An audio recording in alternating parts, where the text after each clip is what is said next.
April 23, 2021, the day Greensill Capital's headquarters in London fell silent, and the world learned that a $10 billion empire built on promises of fast cash for suppliers had evaporated overnight.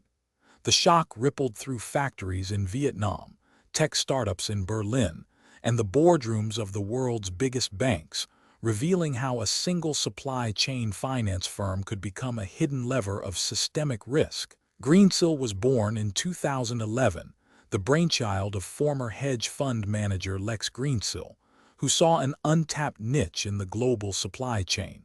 Traditional banks offered letters of credit and trade financing, but their processes were slow, costly, and bogged down in bureaucracy. Greensill promised to unlock cash for suppliers instantly, allowing them to be paid the moment goods left a factory, while buyers could defer payment for months. The model was simple on the surface. A company would purchase goods, Greensill would advance the supplier the invoice amount, and the buyer would later repay Greensill with a modest fee. In return, Greensill sold the receivables to investors as supply chain finance, assets promising low-risk, steady returns. The allure was irresistible. Corporations eager to tighten working capital turned to Greensill in droves. Within 3 years, the firm managed over $30 billion in transactions, attracting the attention of global banks such as Credit Suisse and the Royal Bank of Scotland, and the backing of sovereign wealth funds and pension schemes. Greensill's rapid ascent was fueled by a glittering roster of high-profile clients: Apple, Siemens, and the British Ministry of Defense, all touting the speed and flexibility Greensill offered. Media outlets hailed it as a financial innovation that could modernize trade, and the firm's valuation surged to over $4 billion, making Lex Greensill a billionaire on the Forbes list. But beneath the glossy press releases lay a growing web of fragility. The first warning sign appeared in early 2019, when auditors at Credit Suisse flagged concerns about Greensill's resale of assets to its own subsidiary, a practice that could inflate the perceived quality of the underlying receivables. Greensill responded by tightening its internal controls, but the pressure to grow the balance sheet remained relentless.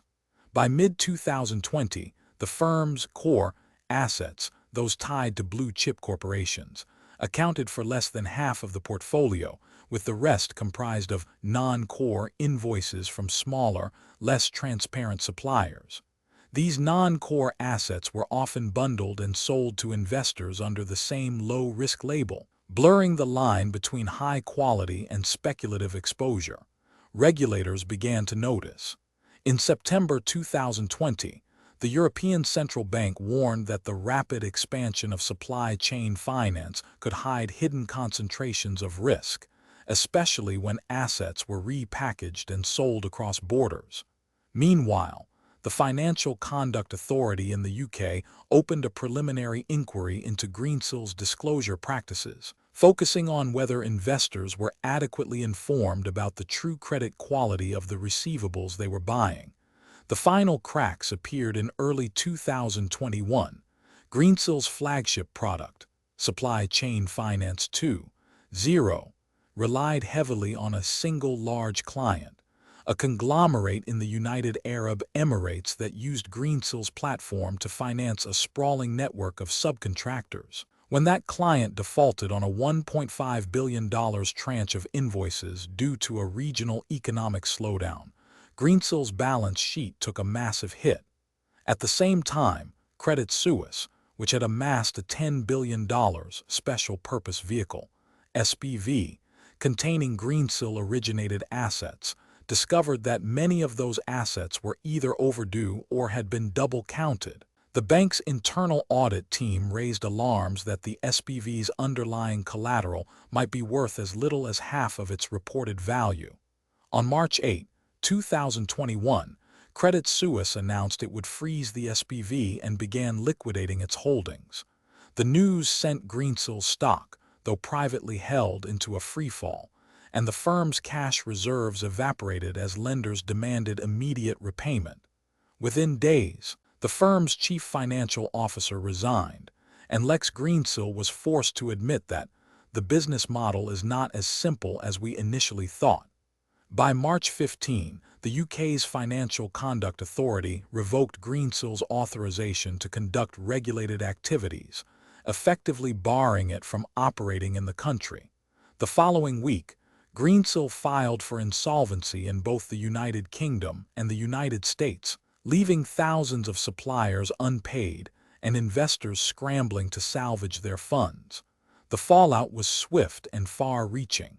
Credit Suisse took a staggering $3 billion write-down, prompting a wave of shareholder lawsuits and a massive overhaul of its risk management division.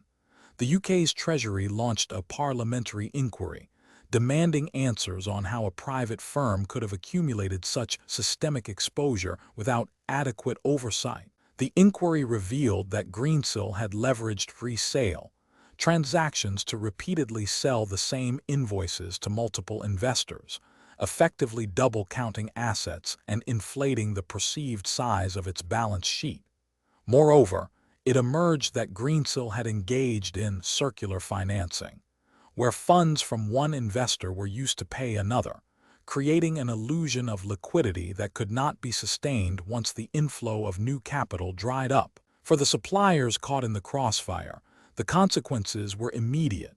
Small manufacturers in Bangladesh who had relied on Greensill's advances to purchase raw materials found themselves unable to meet payroll, leading to factory shutdowns and layoffs. In Germany, a mid-sized tech firm that had financed its entire production line through Greensill faced a cash crunch, forcing it to halt research and development on a promising new product. Subscribe to The Collapse for more stories like this.